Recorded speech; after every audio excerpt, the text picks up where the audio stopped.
Episode 10 की शुरुआत एक टी पार्टी के सीन से होती है और हम वहाँ पे हमारी लूसिया को देखते हैं जो बहुत ही ज़्यादा नर्वस दिख रही थी और वो कहीं पे जा रही थी और अपने मन में सोच रही थी कि मैं जब इसके बारे में सोचती हूँ तो मुझे बहुत ही ज़्यादा नर्वस फील हो रहा है। पर मैं क्या ही कर सकती हूँ, इस फैमिली को मेरे लिए कैस्पर ने चूज़ किया था, इसलिए मैं यहाँ पे आई हूँ। और ऐसे ही लूसिया उस गार्डन में पहुंच जाती है जहाँ पे टी पार्टी अरेंज करी गई थी और उसकी साइड में जो लेडी थी वो लूसिया से कहने लगती है, लूसिया क्या तुम तैयार हो अपने आप को इंट्रोड्यूस कराने के लिए। और लूसिया वो हल्का सा घबराते हुए कहने लगती है, जी हाँ मैं तैयार हूँ। और ऐसे ही हमारी लूसिया वो सभी को ग्रीटिंग करते हुए कहने लगती है, आप सबसे मिलके बहुत ही ज्यादा अच्छा लगा, मेरा नाम लूसिया एग्नेस है। और ऐसे ही वहां पे बैठी एक लेडी वो कहने लगती है, वेलकम लेडी लूसिया। और दूसरी लेडी वो कहने लगती है, आप तो बहुत ही ज़्यादा यंग है, मुझे बिलीव नहीं हो रहा कि इतनी ज़्यादा यंग लड़की वो हमें ज्वाइन कर रही है।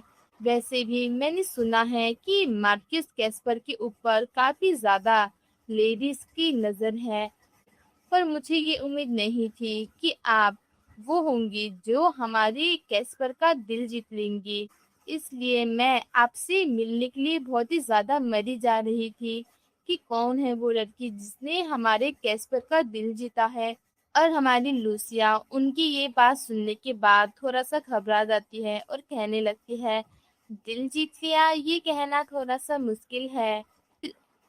और ऐसे ही एक लेडी कहने लगती है, मैं देख सकती हूँ कि आपके आने के बाद यहाँ पे जो दूसरी यंग लेडी है वो आपसे कितना ज्यादा जेलिस फील कर रही है। और ऐसे ही हम देखते हैं सच में वो लड़कियां वो बहुत ही ज्यादा जेलिस फील कर रही थी और लूसिया के बारे में बहुत ही ज्यादा बातें कर रही थी। पर तभी वहां पे साइड में हमें एक लड़की दिखाई देती है जो काफी ज्यादा दुखी थी और कुछ सोच रही थी। और ऐसे ही उन सबको ऐसे देखने के बाद हमारी लूसिया वो बहुत ही ज्यादा घबरा जाती हूँ और अपने मन में कहने लगती है, उन सबको देख के तो ऐसा लग रहा है कि सच में वो लोग मुझसे बहुत ही ज्यादा जेलिस हो रहे हैं। लगता है कि कैस्पर को बहुत ही ज्यादा लड़कियां पसंद करती है, पर मैं इन सबके सामने अपने आप को वीक नहीं दिखा सकती। और ऐसे ही जो लेडी हमारी लूसिया को लेकर आई थी वो लूसिया से कहने लगती हैं, अब आपको इस चीज की आदत डाल लेनी चाहिए लेडी। लूसिया उन लेडी की बात सुनने के बाद हल्का सा घबराते हुए कहने लगती है, अब मैं क्या ही कर सकती हूँ कि मेरा फियोंसे वो इतना ज्यादा हैंडसम है और सब लोग उसे इतना ज्यादा प्यार करते हैं, मुझे शायद इसे अपनी डेस्टिनी मान के एक्सेप्ट कर लेना चाहिए। और ऐसे ही एक लेडी वो कहने लगती है, क्या कहा अपनी डेस्टिनी? आपको नहीं लगता कि अगर आप किसी ऐसे इंसान से शादी कर रहे हो जो बहुत ही ज्यादा ऊपर लेवल का है तो आपको उसे डेस्टिनी नहीं कहना चाहिए? और ऐसे ही लूसिया की बात सुनने के बाद आसपास की जो लेडी थी वो बहुत ही ज्यादा हंसने लगती हैं और लूसिया वो हल्का सा रिलैक्स होते हुए अपने मन में कहती हैं, सबको देखने के बाद ऐसा लगता है कि वो लोग मेरे आंसर से बहुत ही ज्यादा सेटिस्फाई हैं, थैंक गुडनेस। और ऐसे ही वहां पे बैठी सभी लेडीज आपस में बात करने लगती हैं और हमारी लूसिया उन्हें बात करते हुए देख रही थी। और ऐसे ही लूसिया वो लेडी एरन से कहने लगती है, आपका गार्डन बहुत ही ज्यादा खूबसूरत है, क्या मैं एक बार इसे घूम सकती हूँ? लेडी एरन वो कहती है, जी हाँ बिल्कुल आप घूम सकती है। और ऐसे ही लुसिया वहां से उठ के जा रही थी और अपने मन में सोच रही थी, लेडी एरन वो बहुत ही ज्यादा काइंड है, मैं बहुत ही ज्यादा खुशकिस्मत हूँ कि मैं उनकी उपस्थिति में यहाँ पे आई हूँ। और वो कहने लगती है, मुझे वैसे भी अपना माइंड को फ्रेश करने की जरूरत है। और ऐसे ही लूसिया वो गार्डन घूमने लगती है, पर तभी पीछे से कोई लूसिया को बुलाता है और लूसिया जब पीछे मुड़ के देखती है तो वहां पे वही लड़की थी जो उस टी पार्टी में बहुत ही ज्यादा उदास थी। और वो लूसिया से कहने लगती है, क्या आप लेडी लूसिया हैं? लूसिया वो कहने लगती है, हाँ मैं लेडी लूसिया हूँ। क्या आपको मुझसे कुछ काम था? वो लड़की कहने लगती है, मुझे माफ कीजिएगा, मैंने अपने आप को इंट्रोड्यूस नहीं कराया अभी तक। मेरा नाम है क्लेन जे नो रमारियो। लूसिया वो कहने लगती है, ओ आई सी, क्या मैं आपकी कुछ हेल्प कर सकती हूँ? वो लड़की वो बहुत ही ज्यादा घबराते हुए कहती है, क्या सच में आप मार्क्यूस कैस्पर की फियोंसे हैं? लूसिया वो कहने लगती है, वैसे हम अभी तक ऑफिशियली एंगेज नहीं हुए हैं, पर हमने एक दूसरे के साथ शादी करने का प्रॉमिस किया है। और शादी की बात सुनने के बाद वो लड़की बहुत ज्यादा शॉक हो जाती है और सदमे में चली जाती है। लूसिया कहती है, क्या आपको आपके क्वेश्चन का आंसर मिल गया? और उस लड़की को ऐसी हालत में देखने के बाद लूसिया वो घबरा जाती है और अपने मन में कहने लगती है, इस लड़की को देख के पता नहीं क्यों मुझे ऐसा लग रहा है कि ये कैस्पर को पसंद करती है, पर मैं क्या ही कर सकती हूँ। और लूसिया कहने लगती है, अगर आपको कुछ और नहीं पूछना तो मैं यहाँ से चलती हूँ। वो लड़की लूसिया का हाथ पकड़ लेती है। लूसिया उसे ऐसे देखने के बाद कहती है, क्या आपको कुछ और भी काम है? वो लड़की अचानक से चिल्लाते हुए कहती है, क्या कभी भी मार्किस कैस्पर ने मेरे बारे में कुछ मेंशन किया है? और उसकी ऐसी बात सुनने के बाद लूसिया वो कहती है, नहीं, मार्किस कैस्पर ने कभी भी आपके बारे में कुछ भी नहीं बात की। और लूसिया की ऐसी बात सुनने के बाद वो लड़की बहुत ही ज्यादा सैड हो जाती है और कहती है, मैं ऐसा कुछ नहीं कहना चाहती थी। मैंने अभी-अभी जो भी कहा है, आप प्लीज़ उन सब चीज़ों को भूल जाइए। और उसे ऐसे देखने के बाद लूसिया वो बहुत ही ज़्यादा हैरान हो जाती है और वो लड़की वहाँ से जाने लगती है। और जैसे ही लूसिया उस लड़की को देखती है तो अपने मन में उदास होते हुए कहने लगती है, पता नहीं क्यों ये लड़की मुझे मेरी पहले की बात याद दिलाती है, जब मैं हेरविन को बहुत ही ज्यादा पसंद करती थी और उसके पीछे भागती रहती थी। और ऐसे ही लूसिया वहां से जाने लगती है और वो लड़की वहीं पे खड़ी होकर लूसिया को देखती रहती है। और ऐसे ही सीन लुकस पे शिफ्ट होता है, जहाँ पे वो अपने ऑफिस में बैठ के काम कर रहा था और लूसिया के बारे में सोच के बहुत ही ज्यादा परेशान था। उसे इतना परेशान देखने के बाद लुकस का दोस्त वो कहने लगता है, लुकस तुम्हें क्या हुआ है, तुम बहुत ही ज्यादा परेशान दिख रहे हो। लुकस कहता है, नहीं कुछ भी नहीं हुआ। और उसका दोस्त ये सुनने के बाद हंसते हुए कहने लगता है, अरे यार मुझे बता भी दो कि तुम्हें क्या प्रॉब्लम है। और लूकस अपने दोस्त से कहने लगता है, क्या तुम मार्क्यूस कैस्पर को जानते हो? और लूकस का दोस्त आग बबूला होते हुए कहने लगता है, नहीं मैं नहीं जानता कैस्पर को, पर अगर तुमने अब काम करना शुरू नहीं किया तो मैं तुम्हारी पेमेंट काट लूंगा। लूकस कहता है, अरे यार मैंने एक क्वेश्चन ही तो पूछा है, इतना ज्यादा गुस्सा करने की क्या बात है? क्या सच में तुम नहीं जानते कैस्पर को? और लूकास का दोस्त वो बहुत ही ज्यादा गुस्सा होते हुए कहने लगता है, मैं कैस्पर को पर्सनली तो नहीं जानता, पर मैं उसके साथ काम कर चुका हूँ और उस वक्त मैं उसे बहुत ही ज्यादा मारता था क्योंकि वो बहुत ही ज्यादा आलसी था। और ये सुनने के बाद और लूकास वो कहने लगता है, पता नहीं क्यों पर मुझे लगता है कि मैंने लूकास को इससे पहले कहीं पे देखा है। और लूकास का दोस्त वो कहने लगता है, क्या तुम अब कैस्पर के बारे में छानबीन करने वाले हो? और अपने दोस्त की बात सुनने के बाद हमारा लूकस वो बहुत ही ज्यादा परेशान होते हुए कहने लगता है, तुम्हें पता है लूसिया वो आज फिर से कैस्पर के साथ डेट पे गई है। उसका दोस्त कहता है, क्या कहा तुमने? लूकस वो बहुत ही ज्यादा गुस्सा होते हुए कहने लगता है, तुमने नहीं सुना कि मैंने क्या कहा कि लूसिया वो आज फिर से उस मार्कस के साथ डेट पे गई है। और लूकस को इतना ज्यादा गुस्से में देखने के बाद उसका दोस्त कहने लगता है, अरे यार कैस्पर ने ऐसा भी क्या कर दिया है कि तुम उसके पीछे हाथ धो के पड़े हो? और अपने दोस्त की ऐसी बात सुनने के बाद लूकस वो अपने सर पे हाथ रखते हुए कहता है, नहीं, ऐसी कुछ भी बात नहीं है, पर मैं जब भी कैस्पर को देखता हूँ तो मुझे ऐसा लगता है कि मैंने एकेडमी में उसके बारे में कुछ रूमर्स सुने थे। और लूकास की बात सुनने के बाद उसका दोस्त कहने लगता है, तुम्हें देख के ऐसा लगता है कि तुम लूसिया के बारे में बहुत ही ज़्यादा चिंता कर रहे हो। पर हमें एकेडमी से ग्रेजुएट हुए काफ़ी साल हो चुके हैं, मुझे ऐसी कोई बात याद नहीं आ रही। और अपने दोस्त की ऐसी बात सुनने के बाद लूकास कहता है, पर मैं कसम खा के कहता हूँ कि मैंने कैस्पर के बारे में कुछ ना कुछ तो जरूर सुना है। और लूकास का दोस्त अपना गुस्सा कंट्रोल करते हुए कहने लगता है, ये सब तो तुम बाद में भी सोच सकते हो, पर अभी क्यों ना ऐसा करो कि तुम थोड़ा बहुत काम भी कर लो। और ऐसे ही वहां पे एक बटलर आता है और कहने लगता है, एडवाइजर लूकास, आपको एक यंग लेडी विजिट करने आई है, उनका नाम बेकी है।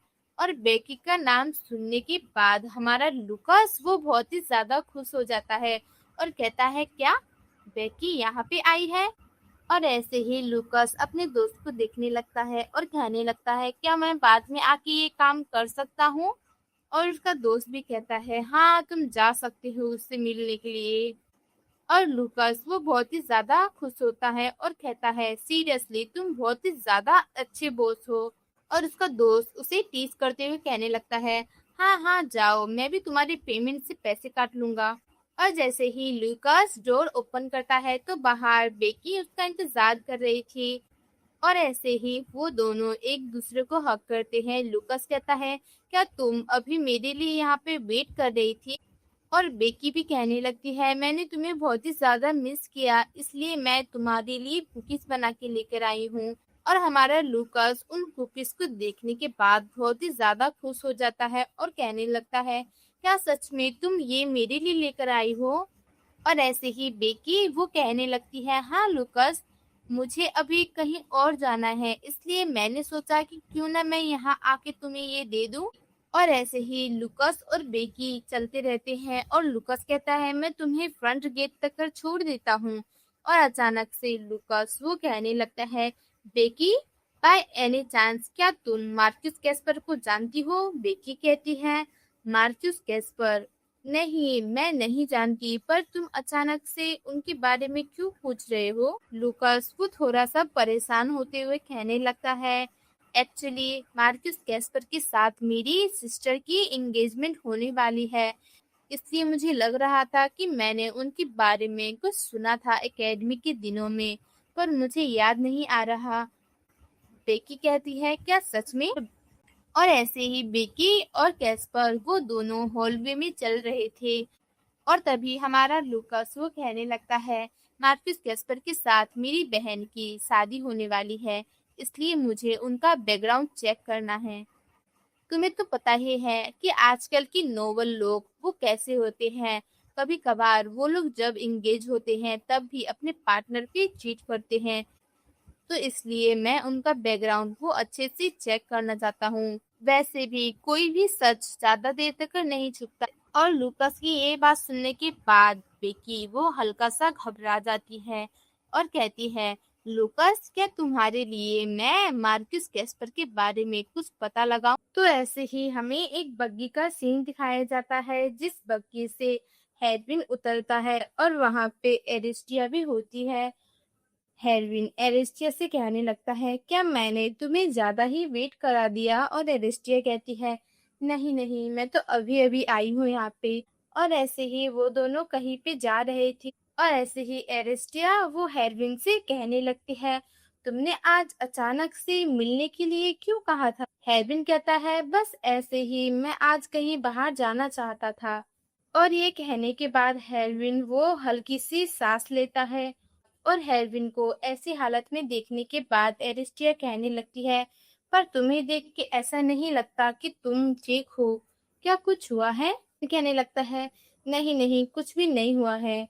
और एरिस्टिया वो कहने लगती है, वैसे मुझे नहीं पता कि तुम्हारे साथ क्या हुआ है, पर अगर तुम कभी भी मुझसे बात करने में कंफर्टेबल हो तो प्लीज मुझे बता देना, मैं हमेशा तुम्हारी बात सुनने के लिए तुम्हारे पास रहूंगी।